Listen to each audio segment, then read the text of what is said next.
ఈరోజు Bharatiya Janata party Tandur నియోజకవర్గము incharge ఎవరైతే రమేష్ అన్న గారు ఉన్నారో వారి ఆధ్వర్యంలో ఈరోజు కలెక్టర్ గారిని గెరావ్ చేయడం జరిగింది.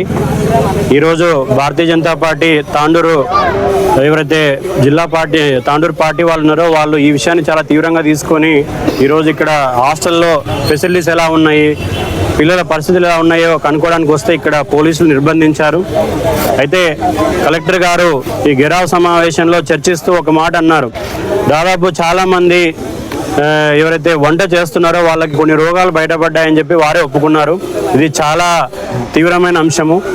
అంటే ఇప్పటివరకు ఈ కలెక్టర్ గారు చాలా శ్రద్ధ తీసుకొని చేస్తున్నారు. బట్ ఇన్ని సంవత్సరాల నుంచి ఎవరైతే వాళ్ళు వంట వండుతున్నారో వాళ్ళ వల్ల ఎంతోమంది విద్యార్థులకు ఎన్నో రకాల రోగాలు వచ్చాయనేది ఇప్పుడు ఈరోజు ఈ సమావేశంలో బయటపడింది. అదే కాకుండా కలెక్టర్ గారే ఒప్పుకుంటున్నారు. అంటే ఏదైతే బాయిల్డ్ రైస్ ఉంటుందో ఆ రైస్ ముద్ద కట్టిపోయి వండినప్పుడు ముద్ద కట్టి దానివల్ల కూడా పిల్లలు అనారోగ్య పాలన అవుతున్నారని వారు ఒప్పుకున్నారు. మరి ప్రభుత్వము అలాంటి చౌకబారిన రైసు, తడిచిన రైసు, ఎప్పుడో పాత రైస్ తీసుకొచ్చి పిల్లలకి ఇచ్చి గిరిజన పిల్లలకి అందులో వాళ్ళకి పెట్టి వండిస్తుండడం అనేది ఇది కలెక్టర్ గారే ఒప్పుకున్న విషయము. మరి ఇది కూడా ఈరోజు ఇక్కడ బయటపడింది. అదే కాకుండా ప్రభుత్వం ఒప్పుకుంటుంది. దాదాపు 80% హాస్టళ్లలో వంటగదులు లేవు.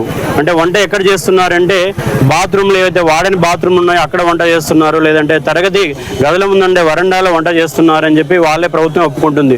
అంటే ప్రభుత్వం సరైన వసతులు కల్పించట్లేదు. కలెక్టర్ గారికి కానీ ఇక్కడ ఉండే ఆఫీసర్లకు కానీ ప్రభుత్వం నుంచి ఎలాంటి సహాయం కూడా అందట్లేదు. కేవలం ఇక్కడ ఉన్న అరకొర వసతులతోనే ఈ స్కూళ్ళని హాస్టల్ని రన్ చేయాలని ప్రభుత్వం చేస్తుంది. ఈ తప్పిదము కేవలం ప్రభుత్వాందే. నిధులు సరిగా ఇవ్వకపోవడము, తర్వాత నిర్వహణ సరిగా చేయకపోవడము అనేది ఈ కాంగ్రెస్ ప్రభుత్వం చేస్తున్న పెద్ద తప్పు. ఇది ప్రజలందరూ గమనించాలి. ఇలానే మనం గానే కొనసాగిస్తే ఇంకా వేల మంది పిల్లలు వాళ్ళ ప్రాణాలు కోల్పోయే అవకాశం ఉంటుంది. ఈ రోజు ఇక్కడ ఈ స్కూల్ విజిట్ చేయడంలో ఈ విషయాలు బయటపడ్డాయి. ఇదందరూ ప్రజలందరూ కూడా గమనించవలసిన అవసరం ఉంది. నమస్కారం.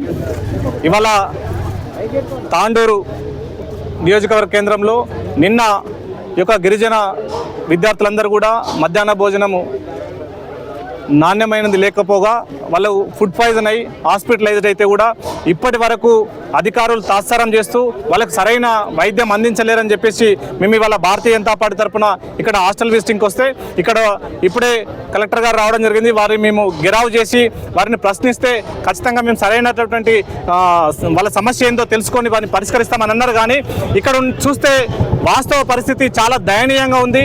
కాంగ్రెస్ పార్టీ అధికారంలోకి వచ్చిన తర్వాత వరుసగా అనేక రకాలైనటువంటి వసతి గృహాలలో అన్ని వర్గాలకు సంబంధించినటువంటి వసతి గృహాల్లో సరైనటువంటి భోజనం లేక అక్కడ వాళ్ళకు ఆరోగ్యం క్షీణించి ప్రాణాలు కోల్పోయినటువంటి సందర్భం కూడా మనం మొన్ననే చూసినాం. అయినప్పటికీ కూడా ప్రభుత్వం దానికి సంబంధించినటువంటి చర్యలు తీసుకోకపోగా మళ్ళీ రిపీట్ అవుతుంటే కూడా ఇక్కడ వాళ్ళకి అందించాల్సినటువంటి వైద్యం ఆసుపత్రుల్లో ఇవ్వకుండా ఇక్కడ హాస్టల్లోనే వాళ్ళకి కేవలం సెలైన్స్ ఎక్కిచ్చేసి వాళ్ళ యొక్క ఆరోగ్య పరిస్థితి బాగుందని చెప్తా ఉన్నారు.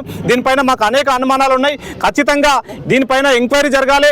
దీన్ని ఏదైతే సప్లై చేస్తున్నారో, ఏదైతే కాంట్రాక్టర్లు ఉన్నారో, ఈ ఫుడ్ మెటీరియల్ ఏదైతే ఉంది, గ్రాసరీ కానీ మిగతా అనేక రకాలైనటువంటి వసతుల కల్పన లోపల పూర్తి నాణ్యత లోపించింది. ఇక్కడ విధి నిర్వహణలో ఉన్నటువంటి వాళ్ళు సిబ్బంది కూడా కేవలం వాళ్ళ యొక్క పైరవిల చేత అక్కడ ఉన్నటువంటి సిబ్బంది నియమించుకొని ఆహారంలో నాణ్యత లేక ఆరోగ్యపరమైనటువంటి ముందు జాగ్రత్తలు తీసుకోకుండా కేవలం కిచెన్లో కానీ బాత్రూమ్లలో కానీ ఎలాంటి వసతులు లేవనేటటువంటి విషయం ఇవాళ అందరికీ తెలిసినప్పటికీ కూడా దాని మీద స్పందించకపోవడం, అధికారులు కూడా ప్రభుత్వం యొక్క నిర్లక్ష్యాన్ని వాళ్ళ యొక్క కాపాడుకుంటూ వాళ్ళు కూడా ప్రభుత్వంలో మేము భాగమని చెప్పేసి భావిస్తున్నారు తప్ప ఈరోజు అధికారుల యొక్క తీరు కూడా మాకు నచ్చట్లేదనే విషయం ఈ సందర్భంగా మీడియా ద్వారా మేము తెలియజేస్తా ఉన్నాం. ఏది ఏమైనా ఇక్కడ జరిగినటువంటి గిరిజన విద్యార్థులు ప్రాణాపాయ స్థితిలో ఉన్నప్పుడు కూడా కేవలం హాస్టల్లో ఇస్తున్నటువంటి ట్రీట్మెంట్ని చాలా దయనీయంగా ఉంది. ఇక్కడ మేము వెళ్ళి లోపల ఏ పరిస్థితులను చూస్తామని చెప్పేస్తే ఇక్కడ పోలీస్ వాళ్ళని అడ్డు పెట్టుకొని మమ్మల్ని లోపలికి వెళ్ళలేనటువంటి పరిస్థితి ఉంది. ఇంత నిర్లక్ష్యంగా, ఇంత నిరంకుశంగా వ్యవహరిస్తున్నటువంటి కాంగ్రెస్ ప్రభుత్వ తీరుని మేము తీవ్రంగా ఖండిస్తా ఉన్నాం. ఎంబడే ఒకవేళ వాళ్ళకు సరైనటువంటి నాణ్యత కూడినటువంటి వైద్యం అందకపోతే కనుక భారతీయ జనతా పార్టీ తరఫున మేము పెద్ద ఎత్తున ఉద్యమం చేస్తాం. ఖచ్చితంగా అన్ని హాస్టళ్లని